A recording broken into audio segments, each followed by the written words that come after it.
Moldova has neither the resources nor the infrastructure to stop the trafficking of its women into sex slavery.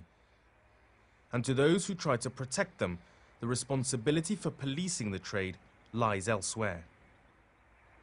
De fapt, problema nu este Moldova. De fapt, problema este în țările unde sunt exploatate aceste victime. Acolo este problema societății, că bărbații exploatează femei neajutorate, femei care sunt nevoite să accepte, adică aceeași prostituție, contra voinței sale, doar pentru a-și întreține membrii familiei în Republica Moldova într-o țară foarte săracă.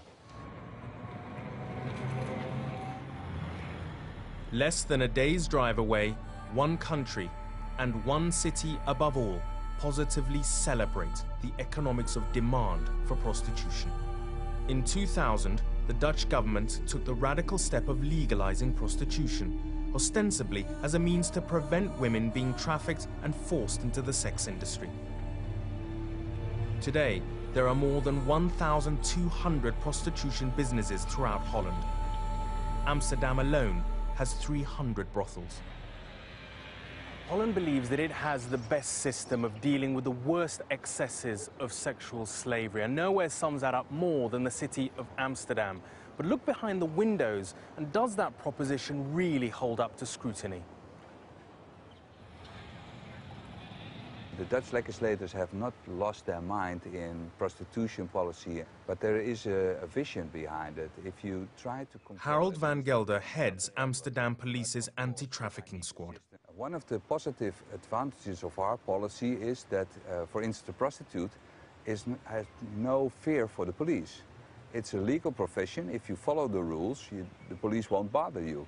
And I understand that we only see the tip of the iceberg, but at least it's a percentage of the branch which we can control. They rent... But with only 7 detectives out of a city police force of 6,000 officers, just how much does Harold van Gelder's team actually see, let alone control? Is it possible to say the percentage of women in the sex industry here in Amsterdam who have been trafficked? No, it's not possible.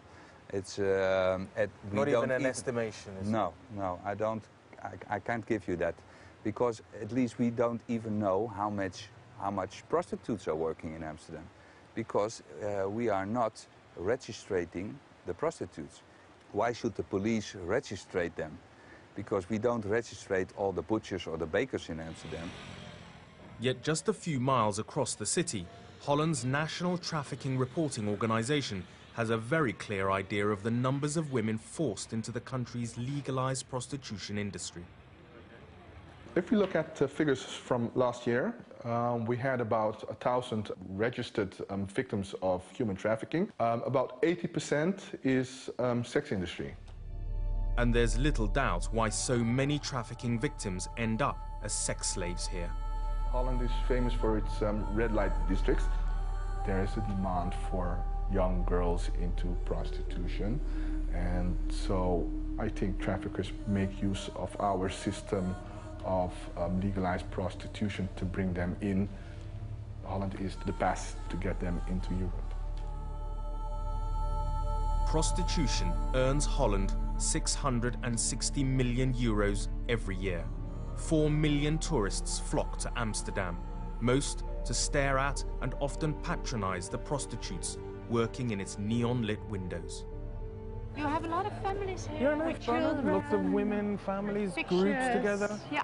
If we have a girl here who shares to me, I'm a victim of human trafficking. HEEMSKERK has worked for 16 years with the women working in the windows of Amsterdam's red light district. If you walk here, you even think and you want to believe they like the things what they are doing. Yeah. You know? Yeah. But the story behind them is so different than what you see. Each street, she says, is organized by nationality. There are certain streets where you have the South American transsexuals. Then there's another street where the majority are Hungarian girls. And then here you have the Spanish-speaking girls. And how have things changed in the sex industry in Holland from, say, 15, 20 years ago to now? Because of the European Union. Whenever we open up in the Netherlands for countries like Romania, Bulgaria, Hungary, I mean, we see this whole change. At the moment, the majority of the women are Eastern Europe. We got girls from Albania. I mean, how can a girl from Albania, out of a village, I don't know where from, know her way to Amsterdam, know where to live, know how to rent a window? There must be an organized crime behind it. This is the true face of Holland's experiment in legalized prostitution.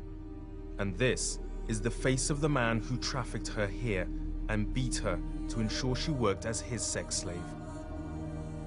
Over a 2-year period, Shaban Baran, the leader of a Turkish organized crime gang, trafficked more than 130 women, mostly from Eastern Europe, to Holland's red light districts. Each woman was tattooed with his gang's brand. Each was forced to service 20 clients a day. They behaved in a very brutal way, because we have seen cases of forced abortion. We've seen cases of forced tattoos with the names of the pimps on the girls. Some girls were beaten up, and to hide the bruises they were put in cold water, and they were beaten up in a terrible way. For Dutch prosecutors, the Baran case was a warning that the Dutch experiment in legalizing prostitution had worsened, not solved, the problem of international sex slavery. Yeah, we thought in 2000 that the more liberal view to prostitution would stamp out trafficking, but that proved to be wrong. 60 to 70% of the women in this case were being forced to work in legalized prostitution scenes. It is modern slavery. Trafficking human beings is a kind of modern slavery. 5,000 miles away in America, the man who once led the global fight against slavery has long argued that Holland is the cause of, not the solution to, international sex trafficking. I think all that's happened is the Dutch government has become the super pimp. For 4 years, John Miller was the US State Department's anti-slavery worldwide ambassador. Today, he sees the history of slavery repeating itself. The Dutch believe that they're being very sophisticated in regulating. The interesting thing is, this is the exact same approach they took back in the 17th century. The Dutch used to boast about how they had the healthiest slave ships. They had the best ventilation. They had the best rations. They had the best mattresses for the slaves. They provided doctors. But slavery went on and on. All their talk about regulation was an excuse to avoid abolition. Every year, the US government publishes a report which judges every country in the world on its efforts to stamp out slavery. The Trafficking in Persons, or TIP report, ranks countries that do the most as Tier 1. The State Department has always given Tier 1 status to Holland, despite the vehement opposition of John Miller. I have visited the red light district. I've seen the young men with the leather jackets standing outside those windows, counting who goes in and making sure they get all the profits. All I can say is, I didn't think, according to our law, that they were Tier 1. Giving such favored status to rich Western countries which fuel demand for sex slaves angers impoverished source countries like Moldova, not least because its lowly ranking has put it in danger of economic sanctions from Washington. Very often we see that economically strong countries are always making good, although these are exactly the countries where our citizens are exploited. These are the countries that failed to ensure protections. These are the countries that impose those double standards. The fate of the 2 convicted sex traffickers highlights those double standards. Alexandra Kovali will spend the next 19 years locked in a Moldovan prison.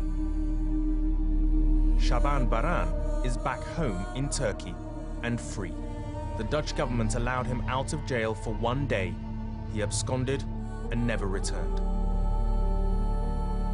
Until the rich Western countries address the demand for prostitution rather than profit from it, There will always be men like Cavalli and Baran, and there will always be sex slaves behind these windows.